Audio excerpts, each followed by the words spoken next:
Hi, I'm Olivia from Wilkinson Cameras, and today I'm testing the brand new Ricoh GR IV here at MediaCity. I'm really excited because this camera promises a fusion of tradition and innovation, a compact, pocketable body with serious imaging power.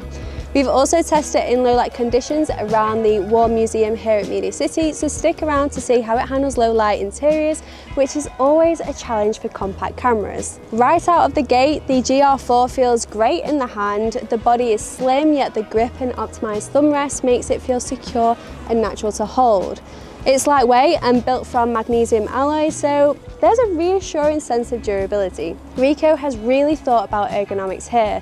Every dial, button and touch point is really carefully thought out and positioned. The ADJ mode on the dial, the function button, the both front and rear E-dials are all customizable, which makes adjusting settings on the fly effortless. Powering it on, the start up is almost instantaneous, around 0.6 seconds. That's the fastest in the GR series, and it really shows when you're trying to capture fleeting street moments. The camera also switches quickly between macro and standard shooting modes, and the lens retracts smoothly after shooting, which adds the overall responsiveness. The heart of the GR4 is its new 18.3mm f2.8 lens, which is equivalent to 28mm in full frame terms. Ricoh has redesigned it from the ground up, incorporating high precision spherical and low dispersion glass elements. What this means in practice is sharpness across the entire frame, from centre to edges with minimal aberrations. Even wide open at f2.8, the lens produces excellent clarity. The sensor is another big upgrade, a back-illuminated APS-C CMOS sensor with 25.7 megapixels.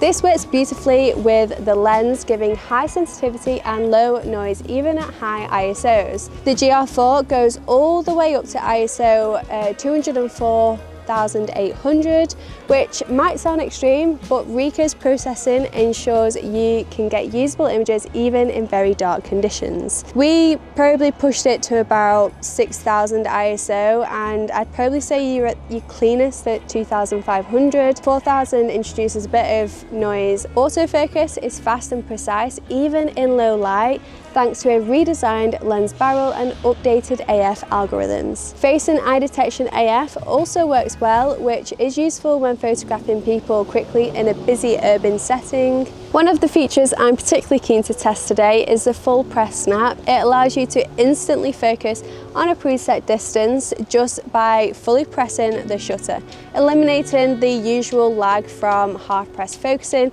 which I've actually struggled to do today. I'm always used to the half press focus, but it actually works pretty well. Coupled with the snap mode, you can preset distances and depth of field to effortlessly capture quick, composed shots, the kind you might otherwise miss if fumbling with manual focus. The camera also features 5-axis 6-step image stabilization. That's especially useful for handheld night shots or when moving through spaces like the War Museum. It compensates not only for angular and rotational shake, but also for shift blur, which can be noticeable in close-up shots. Speaking of close-ups, the macro mode is simple to activate and gives a focusing range of 6 to 15 centimeters, delivering rich bokeh or bokeh and sharp subject isolation. Crop modes expand your compositional options, and we've been using those a lot today, with the equivalence of 35mm and 50mm focal lengths, given the flexibility of 3 lenses in one body. Multi-exposure lets you creatively overlay images without complicated post-processing, which I'm excited to experiment with. Combined with 14 image control options, including the new cinematic cinema yellow and cinema green looks, I have a wide palette for creative expression straight out of the camera. It also features a built-in 2-stop ND filter, which can be turned on, off, or set to auto. While 2 stops isn't huge, having it built directly into the camera is really convenient. It gives you a bit more flexibility for long exposures, light trails, or when you want to open up the aperture in brighter conditions without overexposing your shots. Now let's talk video. Now if you're hoping this little camera is going to replace your main video setup, Spoiler alert, it absolutely will not do that. The GR4 shoots full HD at 60, 30 and 24 frames per second.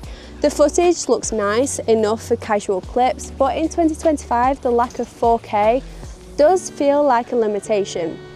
But for social media, it's limited to 1080p anyway, so if social media is your only output, then this is no problem at all. That said, the colours carry over nicely into video, and with the stabilisation on, you can get surprisingly smooth walking footage. So while I wouldn't buy this camera for video or professional video work, it's definitely a handy extra. Powering the camera is easy thanks to the new battery, which supports around 250 shots, and fast USB charging, which we've done today. Internal memory is generous with 53 gigabytes, so you can shoot even without a card. Perfect if you're moving around without wanting to swap storage constantly. Wireless connectivity has also been upgraded with 5.2 and 5.8 gigahertz Wi-Fi support and Bluetooth 5.3, allowing seamless connection to Ricoh's GR World app for remote shooting or image transfer to a mobile phone. Now let's talk about real-world performance. Walking around MediaCity today, the GR4 handled the cityscape absolutely perfectly. Street reflections on the water, reflections on the buildings and passing people all maintained excellent sharpness and colour fidelity. Even when I cranked the ISO up for darker scenes, noise was very manageable. Switching to snap mode allowed me to predefine focus distances for quick street shots, which was perfect for spontaneous compositions. Highlight weighted metering was particularly effective today, preventing blown out areas under spotlights while still maintaining detail in the shadows. The new macro mode was great for capturing details on museum displays like plaques and or textures, and I've loved experimenting with the multi-exposure for creative light layering on some of the reflections today. Switching between crop modes let me adapt compositions quickly, giving a sense of perspective and framing flexibility that I didn't expect in such a compact camera. Overall, the GR4 is very impressive. It's a pocketable camera that doesn't compromise on image quality, low light performance or creative control. The combination of high performance lens, large APS-C sensor, GR Engine 7 processing and intuitive controls makes it ideal for street photography, travel and spontaneous snapshots. Now, if we look at the GR4 compared to the previous GR3 and GR3X, there are some really practical upgrades. The GR3 gave us that classic 28mm equivalent lens and 24 megapixel APS-C sensor, while the GR3X swapped to a 40mm lens for a more standard perspective. Both were great for street and travel photography, but low light performance was a bit limited. The GR4 steps things up with a new back-illuminated 25.7 megapixel sensor, faster GR Engine 7 processing and redesigned 28mm lens with better optics and faster autofocus. Combine that with the 5-axis stabilization and an ISO range of up to 204,800, and low light shooting is way more reliable. Basically, the GR4 refines everything we loved about the GR3 series and makes it faster, sharper and more capable in real-world shooting conditions. The Ricoh GR4 has launched at £1,199 here in the UK and is available to pre-order at Wilkinson Cameras if you wish to own one today. It's discreet, it's powerful and makes you want to get out and shoot, and honestly that's what the best cameras should do. So what do you think of the Ricoh GR4? Is it on your radar or are you sticking with a phone or something bigger? Drop me a comment below, we'd love to hear from you. And don't forget to like, subscribe, and if you want to purchase one, then I'll leave some links in the description box below for you to check out. And I'll see you in the next video.